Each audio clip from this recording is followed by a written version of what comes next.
volta aqui na EFATá Online, juntos no módulo Formação da Criança no Ambiente Eclesiástico. Que bom que você está aqui junto comigo. Você se lembra da aula anterior? Nós demos uma introdução falando sobre a importância da igreja nessa formação e começamos agora a nossa segunda aula da unidade 1. Você se lembra que falamos sobre definir o objetivo do departamento infantil? Além disso, falamos de missão, visão e valores. Bom, lá na apostila você poderá ter maiores informações sobre como elaborar aí do departamento da sua igreja e também nós deixamos como exemplo o objetivo, missão, visão e valores do Crianças do Sonho, que é o departamento infantil do Ministério Sonho de Deus. Depois você dá uma olhada, confere e é muito importante que isso seja feito para que fique claro para cada colaborador envolvido e também seja conhecido pelos pais e responsáveis das crianças que frequentam a igreja. E por quê? Porque isso vai gerar um maior entendimento sobre o trabalho que é realizado com as crianças. Então, olha, sente-se com a liderança, com a equipe, busquem no espírito e vamos avançar, que temos muito mais trabalho pela frente. Vamos lá? Nós vamos dar sequência abordando então outro tema. E eu vou colocar aqui o Clube dos 5 para trabalhar, vocês conheceram eles na unidade 1. E eles trouxeram para nós algumas perguntas para refletirmos. E pergunta é muito boa, muito importante. A pergunta faz a gente buscar lá dentro de nós as respostas. Então dá só uma olhada no que eles trouxeram para nós refletirmos, hein? Olha só. Primeiro, olha lá. O Cadu, o evangelista, ele começa nos perguntando quem é essa criança que vem à igreja. Depois, olha lá, a Belinha. Quais são os seus anseios? Os seus medos, pastora gosta disso, né? A Belinha é nossa pastora, ela gosta de falar dessas coisas, pastor é aquele que cuida. E olha lá o Nicos, o nosso mestre, qual é a sua história? Como é o seu contexto familiar? Olha, cada criança que chega até nós na igreja, ela tem uma história, ela carrega uma história. Depois a Nina, que é a nossa profeta, ela também traz uma pergunta para nós. Como ela vê o mundo? No que essa criança acredita? Ela tem também crenças que vêm sendo geradas ali na sua infância, através da vida dos seus pais, através da escola ali que ela participa, a comunidade que ela participa. E aí, olha o que o Elinho, nosso apóstolo, traz para nós refletirmos. Já parou para pensar quem essa criança será em 10, 20 anos? Já parou para pensar? Onde essa criança estará? Uau! E olha, a gente precisa entender o privilégio e a responsabilidade que nós temos como igreja em participar na formação dessas crianças. Amanhã, imagina só, poderá ser de repente um presidente da república. Essa criança que nós estamos formando, quem sabe vai se tornar a cientista que vai descobrir a cura para uma doença. Isso mexe comigo, isso precisa mexer com você também. E antes de tudo, nós precisamos entender que todo ser humano faz parte do propósito eterno de Deus. E esse propósito ele é maior do que nós mesmos. Vai muito além das nossas indagações, antecede nosso próprio nascimento, porque esse propósito, ele existe desde a eternidade. E os seus planos para nós vêm muito antes da criação do mundo. Vamos dar uma olhada aí junto com o Nicos, o que está escrito em Efésios 1. Nós vamos ler um cadinho bom de versículo, hein? Nós vamos ler do 4 ao 12. Acompanha aí com a gente. Porquanto Deus nos escolheu nele antes da fundação do mundo para sermos santos e irrepreensíveis em sua presença. E em seu amor nos predestinou para sermos adotados como filhos, por intermédio de Jesus Cristo, segundo a benevolência da sua vontade, para o louvor da sua gloriosa graça, a qual nos outorgou gratuitamente no amado. Nele temos a redenção, o perdão dos nossos pecados pelo seu sangue, segundo as riquezas da graça de Deus, e que ele fez derramar sobre nós com toda sabedoria e entendimento, e nos revelou o mistério da sua vontade, de acordo com o seu bom propósito que ele estabeleceu em Cristo, isto é, de fazer convergir em Cristo tudo quanto existe, todos os elementos que estão no céu, como os que estão na terra, na dispensação da plenitude dos tempos. Nele fomos também escolhidos, tendo sido predestinados, conforme o plano daquele que cria absolutamente tudo de acordo com o propósito da sua própria vontade, com o objetivo de que nós, os que primeiro esperamos em Cristo, sejamos para o louvor da sua glória. O propósito eterno de Deus é convergir tudo em Cristo. E participamos desse propósito eterno, tornando Cristo conhecido através de nossas vidas. E aí eu trouxe aqui uma citação para você do apóstolo Basílio Patinho, do livro Um Panorama do Novo Pacto. Você pode adquiri-lo, inclusive, na Good Jump, a plataforma da Good Jump. Esse livro está lá para que você possa adquirir. E ele diz assim: em toda a Bíblia, quando se fala do propósito eterno de Deus, aparece no singular, o que implica que seu propósito é um e único. Mas quando se fala dos planos de Deus, aparecem no plural, indicando que são variados e multifacetados. A dedução simplesmente é que Deus, com todos e em todos, tem um só propósito, mas seus planos com cada um são distintos para realizá-los. Ou seja, seus planos são diferentes e particulares com todos, mas conduzem ao mesmo fim e propósito. Queremos aqui trazer este fundamento. O propósito eterno de Deus é um, mas Ele tem planos para cada um de nós que vão colaborar para o cumprimento desse propósito eterno.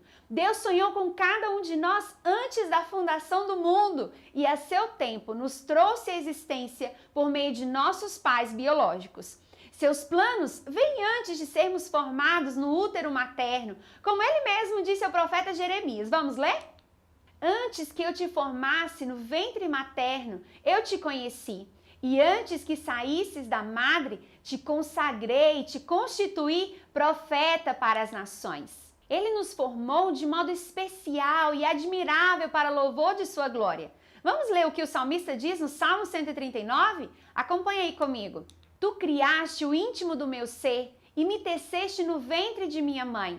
Eu te louvo porque me fizeste de modo especial e admirável. Uau! Por isso é necessário olharmos para cada criança que chega à igreja com olhos proféticos, buscando cessar em Deus os planos dele para suas vidas e sermos ativadores do potencial que o próprio Deus depositou em cada criança ao ser gerada ali no ventre de sua mãe.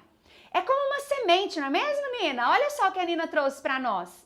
Todo o potencial da planta já está na semente. Basta apenas ser ativado e cultivado para que ela cresça e manifeste todo o seu potencial. Assim também é comigo e com você. Todo o seu potencial foi depositado por Deus enquanto te formava no ventre de sua mãe. Creia nisso. E de igual forma é com a vida de cada criança que chega até a igreja. Então, olha só. Somos ativadores do potencial que Deus depositou em cada criança. A equipe do departamento infantil deve trabalhar em conjunto com os 5 ministérios para ativar esse potencial. Ouvir os planos de Deus para cada criança, identificar talentos e habilidades, formá-las e enviá-las para realizarem esses planos com todo o suporte. E nós somos plataforma de lançamento para elas. Claro que esse é um trabalho para uma vida inteira. Nossas vidas são marcadas por estações e é necessário dar sequência a tudo que está sendo estabelecido ali no departamento infantil.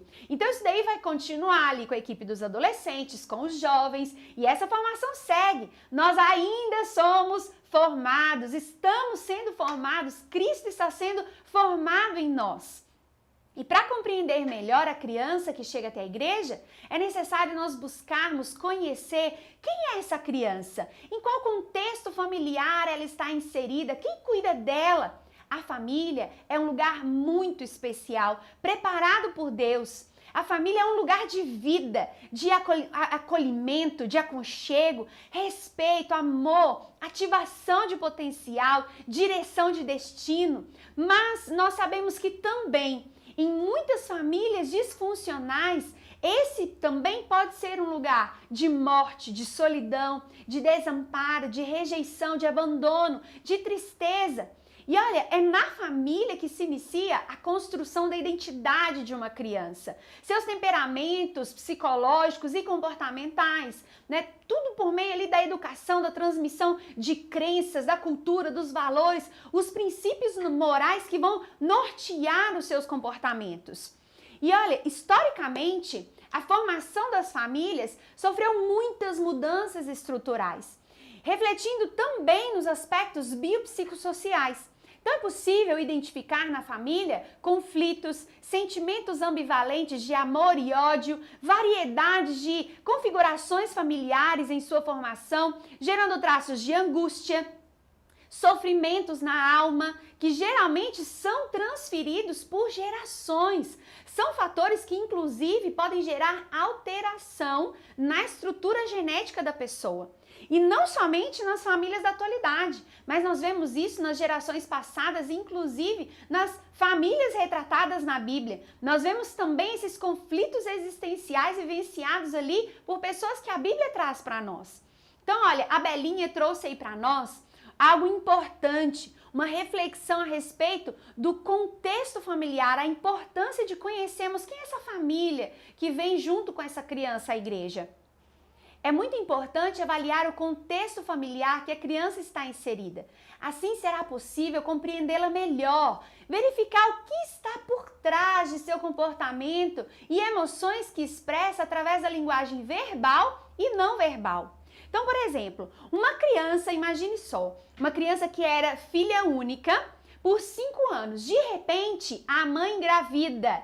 E essa criança, ela se vê ali tendo que dividir a atenção com outra, que muitas vezes ela sente como uma intrusa ali na casa dela, que às vezes vira a família de perna pro ar. Aquela criança, de repente, ela vai chegar à igreja e ela tá mais agressiva, responde mal o formador, não briga com os colegas. Nesse momento, é justamente o olhar do formador que precisa ir além daquilo que se vê naturalmente, mas olhar sobrenaturalmente, olhar o que está por trás daquela atitude. Chamar aquela criança para perto, conversar, procurar saber o que está acontecendo. Muitas vezes, o primeiro momento, o que a gente faz? Dá uma bronca ali, né? Ou fala assim, ó, não pode falar desse jeito, opa, peraí. Nós vamos conversar mais a respeito disso, nós vamos dar algumas dicas aqui nesse módulo de como você deve lidar, de como você deve tratar uma criança. E olha, entenda, muitos comportamentos da criança é um pedido de socorro, muitos comportamentos delas é isso.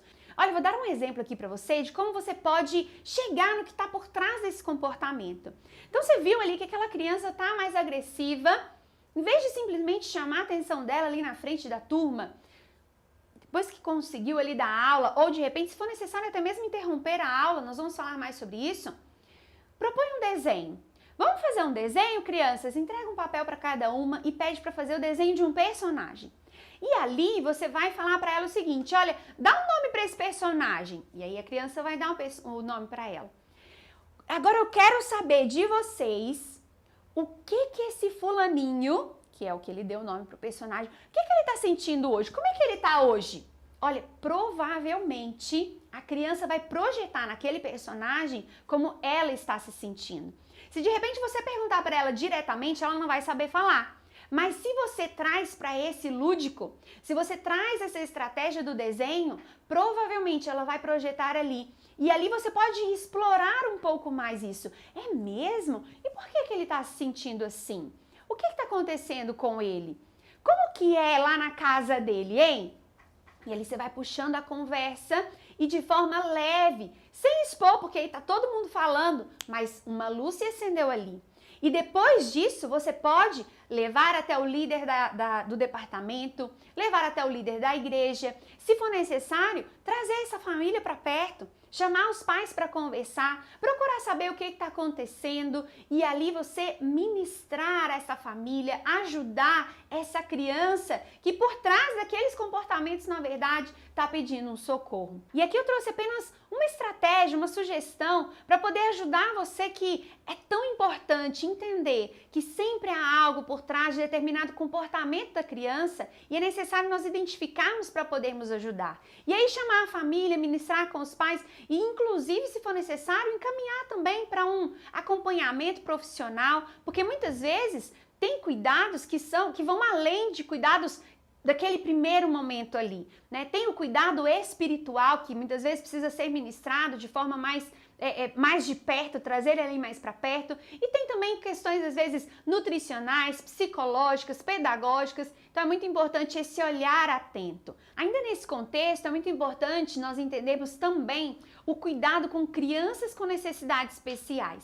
No Sonho de Deus, nós temos recebido famílias que enfrentam esse desafio de educar crianças que são especiais demais e, olha, sempre nos surpreendem. E nós vamos falar especificamente sobre isso mais pra frente. Nós preparamos uma aula bônus falando sobre a educação inclusiva no ambiente eclesiástico. E ali nós damos ferramentas para acolher essas famílias e crianças, entender a necessidade que tem, incluir no trabalho realizado pelo departamento, treinar a equipe para poder saber como lidar com essas crianças e, se for necessário, inclusive, também conversar com as crianças da turma, para que as crianças também sejam solidárias, entendam também a necessidade desse coleguinha e também possam acolhê-la.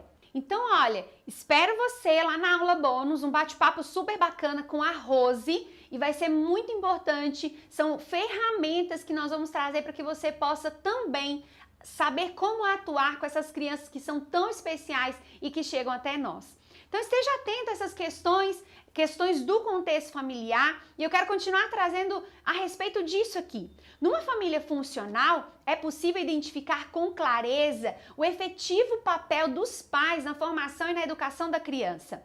O Elinho trouxe aí para nós algo que é muito importante. Veja, o papel do pai e da mãe na vida da criança é fundamental para a formação de sua identidade, assegurando à criança as necessidades básicas para a sobrevivência. E que necessidades são essas? Fisiológicas, afeto, estima, segurança e autorrealização. É ainda papel dos pais ativar o potencial de seus filhos, preparar um caminho para lançá-los ao seu destino profético. Veja, ao pai cabe a responsabilidade de afirmar a identidade do filho e estabelecer a lei, limites, valores, princípios e disciplina. E a mãe? O que cabe à mãe? A mãe cabe o papel de reafirmar a identidade do filho e a lei já estabelecida pelo pai.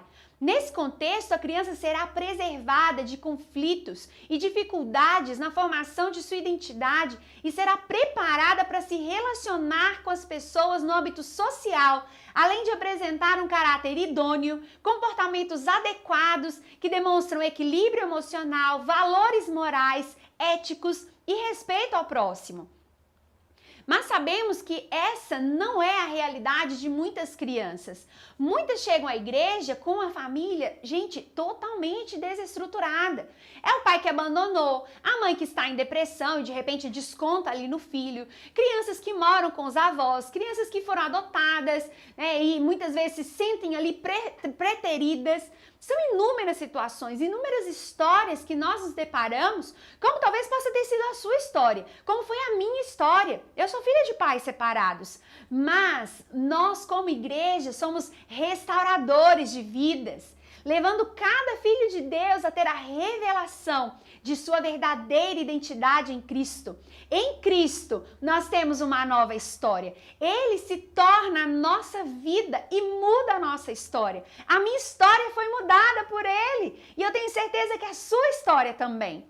Quando a criança está inserida num contexto familiar que é ali disfuncional, que não cumpre o seu papel, essa criança, ela está ali exposta ao abandono emocional, moral, psicológico e educacional. A formação da identidade do caráter de uma criança é realizada justamente na convivência e participação efetiva dos pais ou os responsáveis ali pelas crianças, aqueles que são os cuidadores delas. E isso, olha, vai exigir esforço, dedicação, determinação, tempo e muito comprometimento de todos que estão ali envolvidos. Mas nós sabemos que nem sempre isso acontece.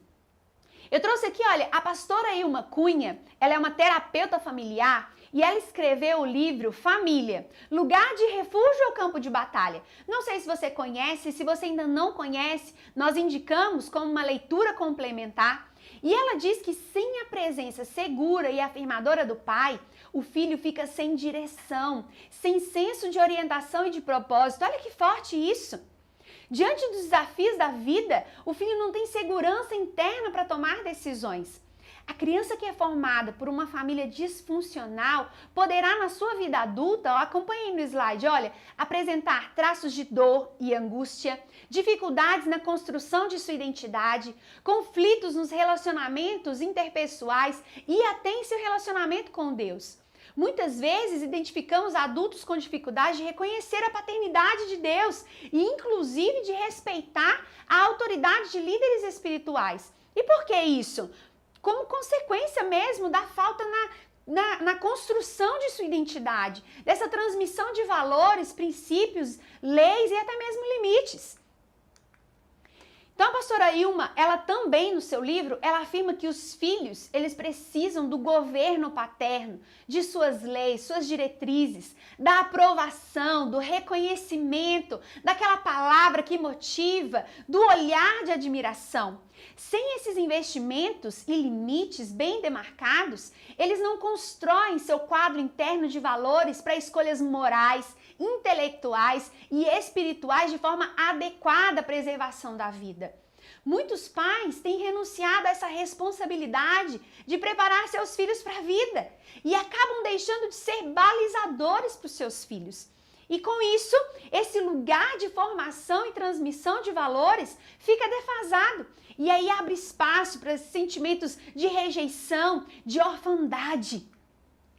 Por isso, muitas vezes, vai caber à igreja a responsabilidade de posicionar e alinhar a criança como filha de Deus, levando essa criança a conhecer a sua identidade em Cristo. Ela é filha.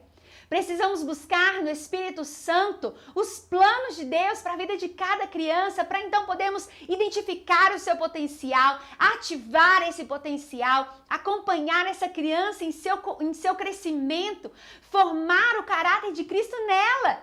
E olha, o Cadu trouxe aí para nós, nesse slide, acompanha comigo, qual é o nosso desafio como igreja, hein? Pega aí esse desafio. Nosso desafio como igreja é cuidar integralmente da família. Como igreja, podemos e devemos ser intencionais na formação das crianças, estabelecendo princípios e valores que nortearão suas vidas e farão com que se tornem adultos saudáveis e responsáveis, agentes de transformação da sociedade. O propósito de Deus sempre foi que o pai transmitisse identidade ao filho, mas muitos pais não conseguem enxergar o potencial de seus filhos, sequer imaginam o seu destino profético, que dirá preparar o caminho para eles. Olha, Jessé, vamos ver esse exemplo de Jessé? Jessé tinha um rei em sua casa e ele não sabia. Foi necessário que Deus enviasse Samuel à casa de Jessé para mandar chamar Davi, tirá-lo ali de trás das malhadas e ungí-lo como rei. Sabe uma coisa? Nós como igreja temos a unção de Samuel para encontrar os Davis dessa geração. Em Cristo, todos nós, como está escrito em Apocalipse 1:6, fomos feitos reis e sacerdotes para Deus e Pai. Há sobre a igreja essa unção profética de ativar o rei e sacerdote que há em cada filho de Deus. Então nós temos essa unção aí, olha essa lindeza, eu trouxe aqui essa foto desse príncipe maravilhoso. Temos essa unção de Samuel para encontrar os Davis dessa geração. E o que dizer de Esther? Esther era órfã, mas Deus levantou Mordecai para cuidar dela, instruí-la, posicioná-la e dar destino a ela. Somos como Mordecai na vida de muitas crianças, estabelecidos por Deus para cuidar dessas crianças, instruí-las, posicioná-las, dar destino a elas também. É necessário que nós possamos acolher essas crianças, pastorear o seu coração, ministrar ao seu espírito, mostrar a elas que nós nos importamos com o que acontece com elas, mas que isso tudo isso que diz respeito à vida delas, que de repente, olha, não sabe quem é o pai, não sabe quem é a mãe, né? Muitas vezes tem uma história que é triste, talvez, ali por trás, né? De tudo que está acontecendo na vida dessa criança. Mas nós precisamos mostrar a elas, através do nosso amor, através das nossas atitudes, nosso acolhimento, que nada disso pode paralisá-las. Independentemente se sabem quem é o pai, quem é a mãe, se nasceram numa família rica, numa família pobre, o que importa é que são reis e sacerdotes, que tudo na vida delas tem um propósito e coopera para o seu bem, que Deus sonhou com cada uma delas muito antes da formação do mundo e em Cristo as adotou como filhas muito, muito, muito queridas do Pai. E aqui eu quero trazer mais um fundamento, acompanhe comigo, olha essa outra belezura aí. Cada criança é uma nação. Essa fotinha aí é de um ato profético que nós fizemos com as crianças em um dos eventos que nós temos aqui no Crianças do Sonho, onde nós enviamos as crianças como reis para tocar as nações. Profetizamos sobre elas, cada uma recebeu um anel como símbolo de autoridade, receberam também uma coroa para que entendam que são reis e sacerdotes e as enviamos para tocar as nações. E o que nós queremos dizer com essa afirmação? Vamos ler junto com o Nicos o que está escrito em Gênesis 35:11, olha só. Disse-lhe mais Deus, eu sou o Deus Todo-Poderoso, frutifica e multiplica-te. Uma nação, sim, uma multidão de nações sairá de ti e reis procederão dos teus lombos. Aqui queremos levar você a refletir sobre o potencial que há em cada criança, potencial para estabelecer uma cultura, multiplicar aquilo que porta, ser um influenciador de sua geração, um transformador do mundo, alguém que deixará um legado para as próximas gerações. Então vamos lá, hein? Eu trouxe aqui algumas perguntas para nós refletirmos. Vocês viram que eu gosto de pergunta, né? Bom, vamos pensar em algumas pessoas ali da Bíblia, mas eu quero trazer você a refletir a respeito da vida delas, imaginando quando elas eram crianças. Então, primeiro eu quero trazer pra gente aqui José. Quem poderia imaginar, olhando José ainda criança, o sonhador, oh, lá vem o sonhador, não era assim que os irmãos dele falavam? Quem poderia imaginar, olhando para aquela criança ali, o sonhador, que se tornaria o governador da maior potência do mundo em sua época? Agora vamos falar de Davi. Imagina Davi ali, rapazinho, franzino, né? Cuidando das ovelhas. Quem poderia imaginar Davi, ainda menino, que se tornaria um homem de guerra renomado, o grande rei de Israel, o homem segundo o coração de Deus? Já pensou nisso? Agora vamos trazer Esther, a gente já falou dela hoje, né? A Esther, órfã, a menininha, franzina, estrangeira, escrava ali, né? Em outro reino, a pequenina Esther, quem poderia imaginar, aquela improvável, se tornou a rainha de um povo que era outro povo, que não era o povo de Deus, e por meio dela, o povo de Deus foi guardado. Quem poderia imaginar? Tá entendendo isso? Então, se a gente for olhar, olha, lá na frente, quem pode imaginar o que essas crianças irão se tornar? O que dizer do próprio Jesus, o Filho de Deus? Quando Jesus nasceu ali no estábulo, imagine junto comigo. Olha, se não fosse os anjos anunciando a chegada de Jesus, o nascimento dele não teria sido conhecido senão pelos seus pais, aqueles animais que estavam ali. Na época de Jesus não tinha Facebook, não tinha Instagram, não tinha os paparazzis, não é mesmo? Vamos ler junto um versículo que está escrito lá em Isaías 9:6. Eu acredito que você já sabe de cor, o Nico já sabe, ele trouxe para nós aqui, olha. Afinal, um menino nos nasceu, um filho nos foi dado e o governo está sobre os seus ombros. E o seu nome será Maravilhoso Conselheiro, Deus Forte, Pai da Eternidade, Príncipe da Paz. Jesus nasceu como um menino, mas ao longo de sua vida foi formado como filho, até que Cristo se manifestou. E assim também é com cada um de nós. Cristo está sendo formado em nós. E o Nicos, olha, Nicos trouxe mais um versículo para nós aqui. E ele super colaborando conosco. Vamos ler o que está escrito lá em Gálatas 4,19? Meus filhinhos, por quem de novo sinto as dores de parto, até que Cristo seja formado em vós. Viu só? Cristo está sendo formado em nós. E de igual maneira, recebemos a missão de gerar Cristo na vida de cada criança que chega à igreja e formá-lo de modo que o manifeste em cada área de suas vidas. Quando Jesus nasceu, quase ninguém sabia que ele era alguém muito especial e que veio ao mundo com uma missão: cumprir o propósito eterno de Deus, salvar o mundo, ligar o homem de novo a Deus para nos tornarmos filhos assim como ele. Precisamos olhar para cada criança com os olhos do Pai e buscar no Espírito seus planos para ela. Veja desta maneira: quando cada criança nasceu, quase ninguém sabia que ela, assim como Jesus, também era especial e veio ao mundo com uma missão. Sabe, talvez nem mesmo seus pais saibam disso, mas nós, a Igreja de Cristo, sim, nós sabemos e vamos ajudá-las a cumprirem essa missão, tornar o Pai conhecido por meio do Filho. Essa é a missão de todos nós. Com isso, encerramos aqui a nossa aula de hoje e eu espero você na próxima aula. E temos uma surpresa para você, hein? Você quer saber o que é? Corre lá que você vai ver. Te espero!